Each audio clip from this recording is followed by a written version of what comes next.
So traditionally, early stage high-tech startups use family and friends to raise funds, and this is a very good way of raising funds because one is able to get hold of relatively small amounts of money quite quickly and use that money to quickly develop the idea to see if you in fact have an idea that's worth spending more money on.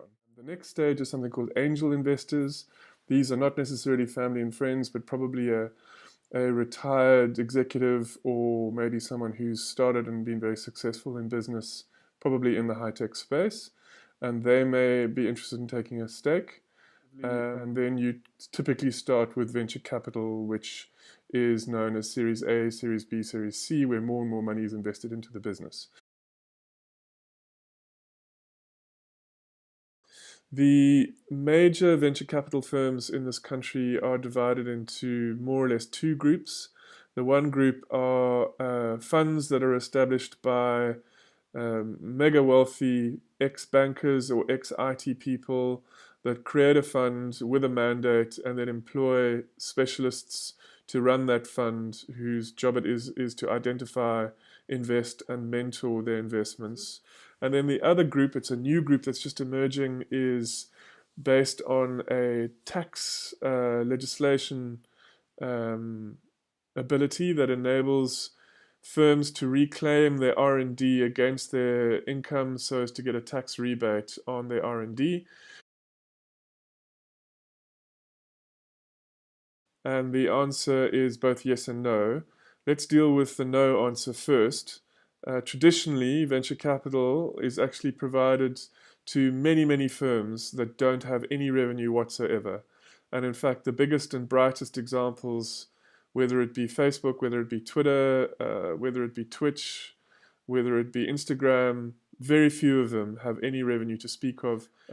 So what VC is really looking for is they're looking for growth. And venture capital understands that if you build a big business with a huge amount of loyal consumers, money will flow. Whatever the business model is, and perhaps it'll take time to figure out what that business model is, money will flow. So they're less worried about revenue and they're very much focused on growth. That is the venture capital modus operandi if you're in Silicon Valley. Here in South Africa, it's a bit different. It's a lot different. The focus is much more on revenue. So let's deal with the yes question. Do you need revenue to get venture capital? The great advantage of having revenue is that it builds confidence in the investment community that revenue can be made and more revenue can be made. Revenue doesn't equal profit, it's just an indication that the customer is willing to pay for the service or the product that you offer.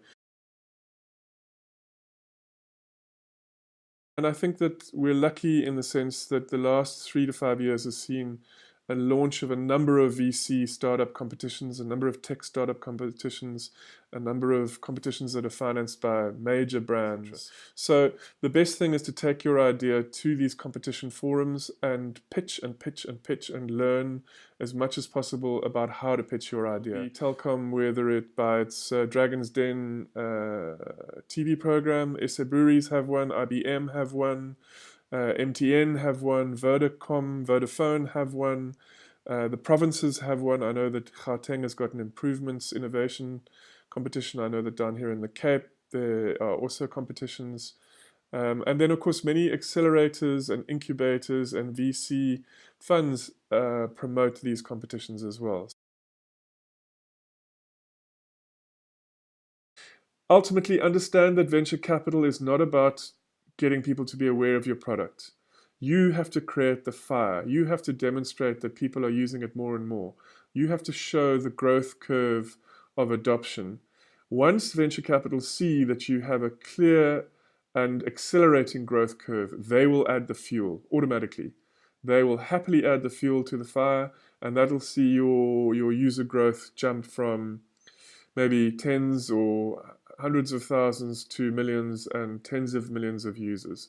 So understand that venture capital fundamentally is there to add fuel to the fire, not to create the fire in the first place.